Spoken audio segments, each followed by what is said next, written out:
بسم اللہ الرحمن الرحیم۔ السلام علیکم ناظرین۔ فلسطین اور بیت المقدس کا نام سنتے ہی ہر ذی شعور انسان اور خاص طور پر مسلمانوں کے ذہنوں میں یہی سوال ابھرتا ہے کہ فلسطین کب آزاد ہوگا، کب مسلمان آزادی سے بیت المقدس میں اپنے رب کی عبادت کر سکیں گے، مسجد اقصی کی تاریخ کیا ہے اور اسرائیل کس طرح بیت المقدس پر قابض ہوا۔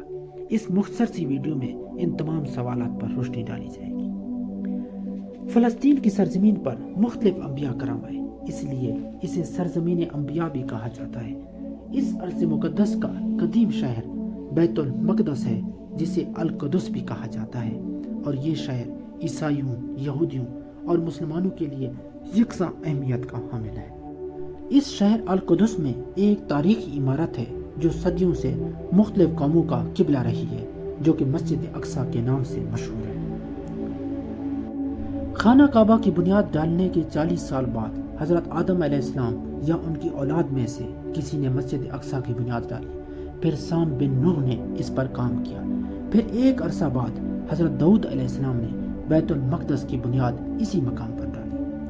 حضرت داؤد علیہ السلام کی وفات کے بعد حضرت سلیمان علیہ السلام نے اس کی تکمیل کی۔ اس کی تعمیر چونکہ حضرت سلیمان علیہ السلام کی زیر نگرانی ہوئی تھی، اس لیے اس عمارت کو ہیکل سلیمانی بھی کہا جاتا ہے۔ حضرت آدم علیہ السلام سے لے کر حضرت موسیٰ علیہ السلام تک کعبہ یعنی بیت اللہ شریف ہی کعبہ رہا۔ پھر حضرت موسیٰ علیہ السلام سے لے کر حضرت عیسیٰ علیہ السلام تک بیت المقدس قبلہ رہا۔ ہجرت کے بعد مدینہ منورہ میں بھی تقریباً 16 مہینے تک مسلمان بیت المقدس کی طرف ہی رخ کر کے نمازیں پڑھتے تھے۔ ہجرت کے تقریباً 1 سال اور 5.5 ماہ بعد نماز ظہر کے دوران قبلے کی تبدیلی کا حکم ہوا، اور اس وقت سے مسلمان کعبہ کی طرف منہ کر کے نماز پڑھتے ہیں۔ بیت المقدس میں گنبد صخرہ یعنی سنہری گنبد والی مسجد بھی موجود ہے۔ یہ مسجد چونکہ ایک چٹان پر تعمیر کی گئی ہے، اس لیے یہ گنبد صخرہ کہلاتی ہے۔ اسے انگریزی میں ڈوم آف دا راک کہا جاتا ہے۔ اس چٹان کو یہودیوں کے نزدیک وہی مرتبہ حاصل ہے جو مسلمانوں کے درمیان ہجرت اسود کو حاصل ہے، اور یہودیوں کے مطابق یہاں پر انبیاء کرام تورات و زبور کی تلاوت کیا کرتے تھے، اور اس کے آس پاس تورات مدفون ہے۔ مسلمانوں کے نزدیک نبی کریم صلی اللہ علیہ وآلہ وسلم نے معراج کا آغاز اسی چٹان سے کیا تھا۔ اسی طرح بیت المقدس میں ایک مغربی دیوار ہے جسے دیوار گریا کہا جاتا ہے۔ یہودیوں کا دعویٰ ہے کہ یہ دیوار ان کی قدیم عبادت گاہ کا بچا ہوا حصہ ہے، اور آج بھی یہودی یہاں عبادت کے لیے جاتے ہیں۔ یہودیوں کا دعویٰ ہے کہ یہاں ہیکل سلیمانی تھا، جسے بابل حکومت نے 586 قبل مسیح میں تباہ کر دیا تھا۔ بعض مورخین کے مطابق یہاں دوسرا عبادت خانہ تھا جسے رومی فوج نے تباہ کر دیا تھا۔ اس دیوار سے لگ کر یہودی اپنی مقدس عبادت گاہ کی تباہی کے غم میں گریا کرتے ہیں، اس لیے اسے دیوار گریا کہتے ہیں۔ اس کو انگریزی میں ویلنگ وال کہتے ہیں۔ اسی طرح یہودی یہ بھی خیال کرتے ہیں کہ تابوت سکینہ بھی بیت المقدس کے آس پاس چھپایا گیا ہے، لیکن تابوت سکینہ کا صحیح علم آج تک کسی کے پاس نہیں ہے کہ یہ تابوت کہاں گم ہو گیا۔ تابوت سکینہ ایک طرح کا تابوت ہے جس میں مختلف انبیاء کرام کے تبرکات ہیں۔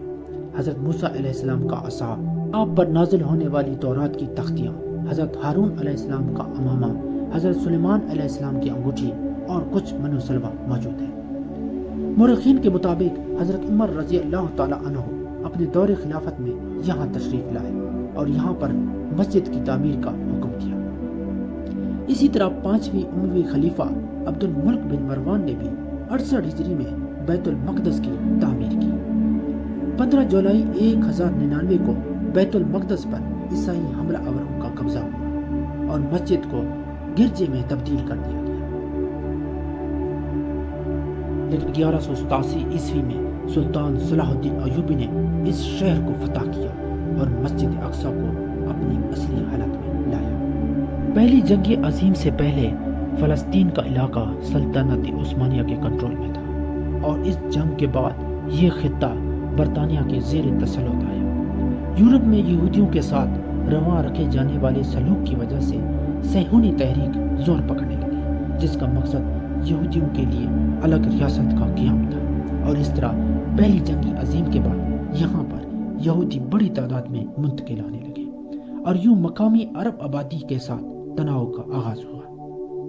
برطانیہ اور فرانس نے مشرق وسطیٰ کو تقسیم کیا، مختلف ریاستیں قیام میں آئیں، تاہم فلسطین برطانیہ کے زیر تسلط ہی رہا، جہاں عرب قوم پرستوں اور صہیونی تنظیموں کے درمیان کشیدگی بڑھنے لگی۔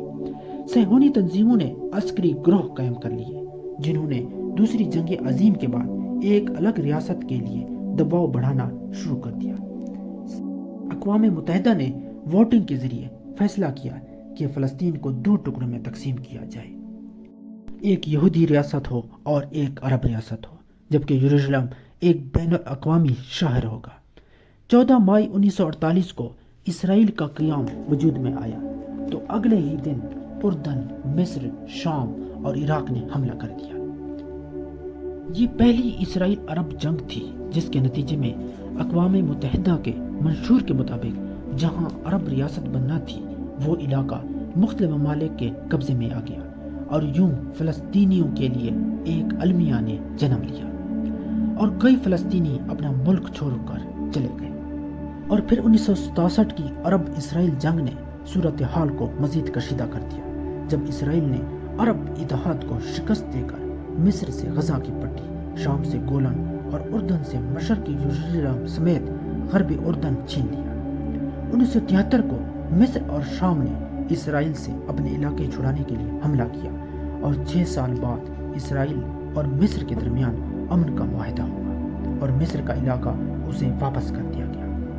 مختلف وقتوں میں اسرائیل اور فلسطین کے درمیان اقوام متحدہ نے امن کے معاہدے کرائے، لیکن وہ سب ناکام رہے۔ آج بھی اسرائیل غرب اردن پر قابض ہے۔ اسرائیل پورے بیت المقدس کو اپنا دارالخلافہ مانتا ہے، جبکہ فلسطینی مشرقی بیت المقدس کو اپنا مستقبل کا دارالحکومت مانتے ہیں۔ غزہ میں فلسطینی عسکریت پسند گروہ حماس 2007 سے برسر پیکار ہے۔ اس نے اسرائیل سے کئی مرتبہ جنگ کی ہے، اس لیے اسرائیل اور مصر سختی سے غزہ کی سرحدوں کی نگرانی کرتے ہیں۔ دوسری جانب غرب اردن میں بین الاقوامی طور پر مانی جانے والی فلسطینی حکومت ہے، جس میں فتح تنظیم کا اہم کردار ہے۔ حماس اور اسرائیل کے درمیان مستقل تناؤ رہتا ہے، اور اسی تناؤ کے نتیجے میں حماس کا موجودہ حملہ سامنے آیا ہے۔ مزید ایسی ویڈیوز دیکھنے کے لیے ہمارے چینل کو سبسکرائب کریں۔ شکریہ۔